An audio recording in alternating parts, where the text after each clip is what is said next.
Hello, hello, hello. It's not where we start, ladies and gentlemen. It's where we finish. I'm Anthony Gafa, and you're watching Unfiltered with Gafa. Today, we're going to touch on the power of a personal brand. You don't need to be the best, you just need to be remembered.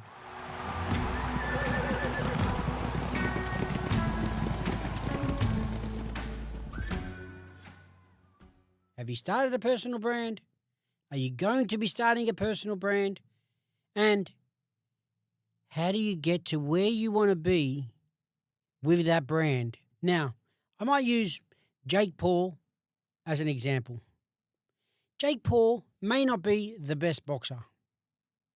He may not be a world-class boxer, but he's getting viewers and he's getting a paycheck on the back of his YouTube channel where he's got an audience greater than most heavyweight boxers right across the world because he's memorable, he puts on a show, and what we're touching on is the personal brand.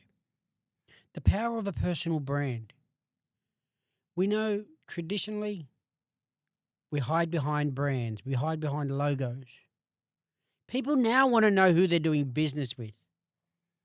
They want to know who that entrepreneur is. They want to know who was the person with the idea and what they did with that idea, where they've got it, and how they sustain that place in their marketplace.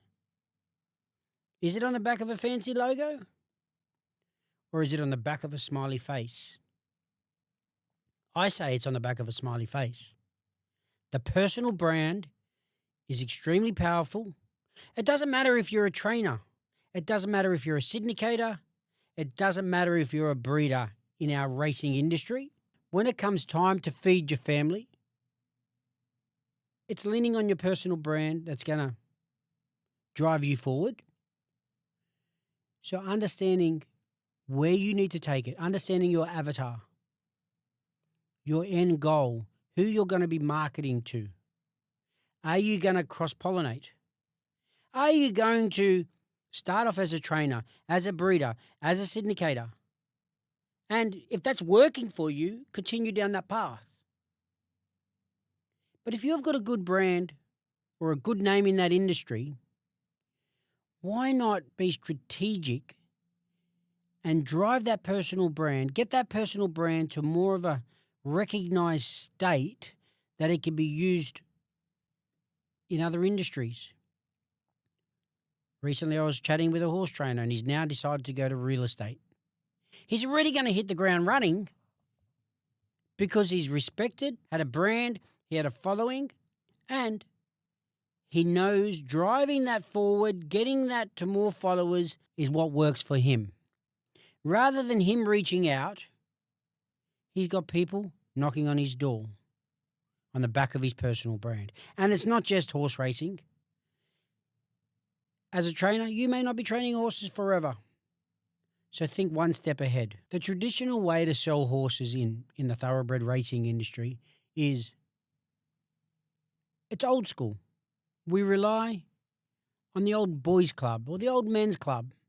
We rely on people coming back to do business with us. We look at other industries. We look at other professions. These are driven by individuals. These are being led by individuals who have got a big shiny face. And when I say that, I mean a brand, a personal brand. They've identified the power of their personal brand, had a goal, had a strategic plan, and have chased their niche and are outright winners. It's no different in horse racing. We can't continue to rely on the old money. We can't continue to rely on the group of people who have followed you since you started. Having a personal brand is not just going to bring followers, because if you can leverage off your personal brand, it'll bring people to the table, coming to eat, coming to spend money, coming to wanting to do business with you, because people nowadays want to do business with people. People they know, people they trust, people who they've seen in the spotlight, and can deliver. Stop hustling. Stop doing it the hard way, selling shares, selling horses. There is an easier way. Look, getting your personal brand recognized and understanding your avatar, it's not simple. But if you don't start, if you don't get it out there, if you don't learn from your mistakes, if you don't knock on doors, if you don't engage the right people to help push your brand, you'll be doing the same thing year in, year out. 10 years down the track, you've missed the boat. Attention equals demand in horse racing. Take a look at Billy Slater. Billy Slater, ex-footballer. Everybody loves Billy Slater. Comes over to Magic Millions, brings new people to the industry. Everybody wants to chat with Billy Slater. Magic Millions struck gold in engaging Billy Slater. Now, it should be no different for your racing and training facility. People want to do business with people they know and trust. So you can be that person, but it just starts at the beginning like anything. The little steps, the little moments, becoming uncomfortable, doing the posts that people are going to criticize, that's where it starts. And then you become a community figure and you put a plan in place that's going to make your brand memorable, different, driving in your niche. Then that brand that you build can be used across the industry. You may be a horse trainer now, but there's nothing stopping you from becoming a commentator. You might work for a betting agency. You might start a betting agency. But people want to do business with a name and a face they can trust. Having your brand, your personal brand that's reputable will turn one-time buyers into lifetime investors. So why not build and drive your own? Knock, knock, knock. How do you do this, Anthony? How do we do this? Look, I'm not an expert, but I'm trying. I understand the power of a personal brand. I can talk from some of my experiences. We've been to America. We've had 11 auctions in America, and they were successful auctions. But the profit we made in an auction is what we spent on advertising and marketing. So, if I had a following in the States, at the time I had 3 followers and they were my kids, part of the hurdle was, who's Anthony Gafa behind Bloodstock Auction in the USA? Well, I had to spend more money, invest more time and more effort explaining to people, I've got a proven track record. We sell horses in Australia. Whereas if people had recognized my brand, if I had a personal brand that was recognized, not only would our job have been a lot more easier, but it would have been a lot more fruitful. And that's the plan. Getting behind my personal brand to drive this forward. Understand where you need to get. What is my avatar? Who am I appealing to? Where is this going long term? There's nothing saying you can't change direction, but having a clear plan, driving that one direction, having a niche market will ensure you've got a clear message. Passion will get you so far. Passion will help you become memorable.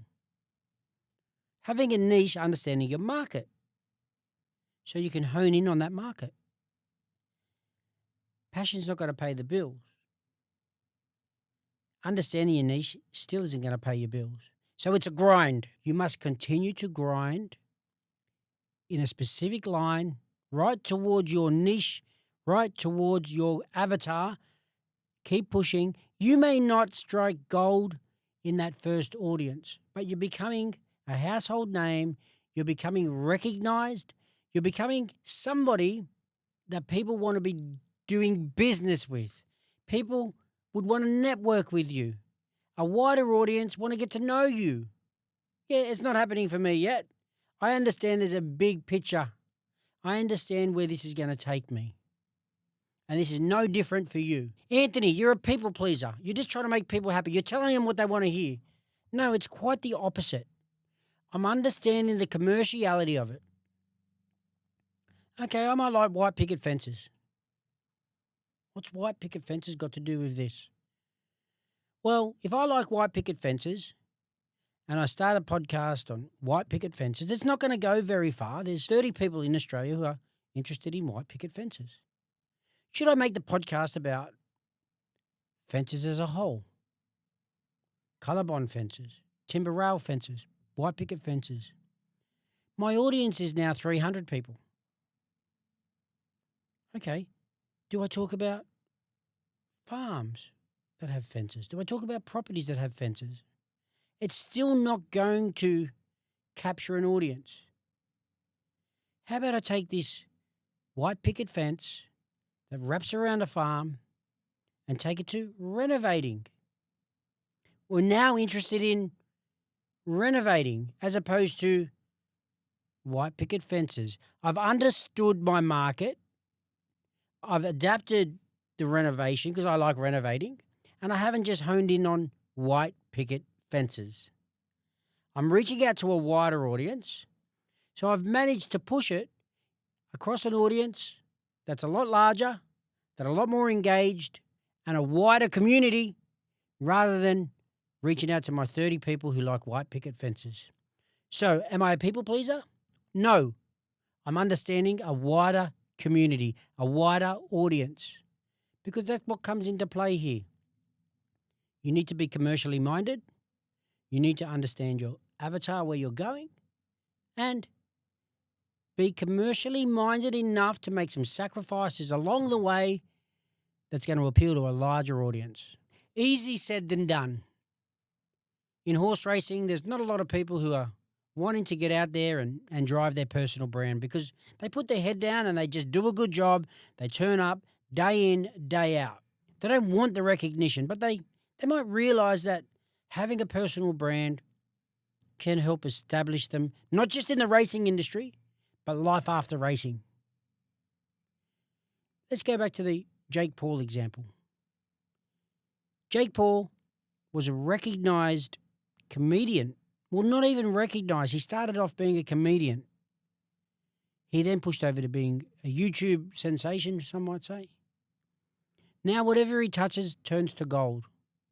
Whether he's promoting his drink, his promotions, his boxing, whether you like the guy or not, he's a genius. Jake Paul is a prime example. I'm not saying we all need to be Jake Paul and jump in the ring with Anthony Joshua, but you can definitely take a page out of his book. This day and age, you can actually start anywhere. Facebook, Instagram, TikTok. TikTok's not for kids anymore. LinkedIn. Although LinkedIn was primarily business posts, it's starting to turn a little bit. It doesn't involve your Friday funnies, but it's a little bit different to how LinkedIn used to be. It's not just for getting a job now and telling people how much you're on or how much you're earning or where you want to work. So understand each individual platform. There are so many different opportunities in social media where you can drive this, starting a podcast like I am, and reaching out to audiences, whether it's a live event, through charity events. It's all PR, and I don't know if any publicity is bad publicity. Where do I start? Short form, long form, start a YouTube page, Spotify. There's really no right or wrong. Just start sharing, tracking it, get your head around what's working for you. It's not about the likes anymore. These social media platforms are more about the interest. They're not even social. They're not even built to see what grandma's doing anymore. They're more about people looking online and through these platforms in things they're interested in. You don't do a Google search anymore. You jump on social media platforms because you're interested in something and you follow it, and next thing you know, it's following you. So to get a roll on, it's probably not as hard as it used to be. It's definitely not easy, and I haven't got there yet, but it all starts with one step. Your brand, your personal brand, will outlive your current role. It doesn't matter which way you look at it. Whether you choose to stay in that role or not, whether you choose to go sideways and work for another trainer or work as a trainer. You know, if you're working for someone, you want to go out on your own, the brand will come with you. Your personal brand will come with you. So why not invest in yourself, especially as a trainer or a syndicator? Why not recruit that videographer? There's so many different opportunities that will come off the back of you driving your personal brand. Wherever you go, it'll follow. If you build that brand in a credible way, it will be your platform for the rest of your life. Within our industry, we've seen trainers who have started off with a few horses. Next thing you know, they've got an empire. Because their success has lifted their brand, they've capitalized on the back of their brand. They now have affiliates with betting agencies. They're now getting sponsored by car dealerships, watch companies. Why can't you do the same? Let me leave you with this example about the power of a personal brand. Studio Ramsey. Who's Studio Ramsey? They're a world-class production company, is what they are. Who's the driver? Is it a corporate show? No. How about I give you a clue? You fucking muppet. Gordon Ramsay. The face of 25 different series. Personal brand, hands down, every time. Driving your personal brand doesn't mean you need to work on it day in, day out. It simply means you've got something you're building in the background that you'll carry for the rest of your life.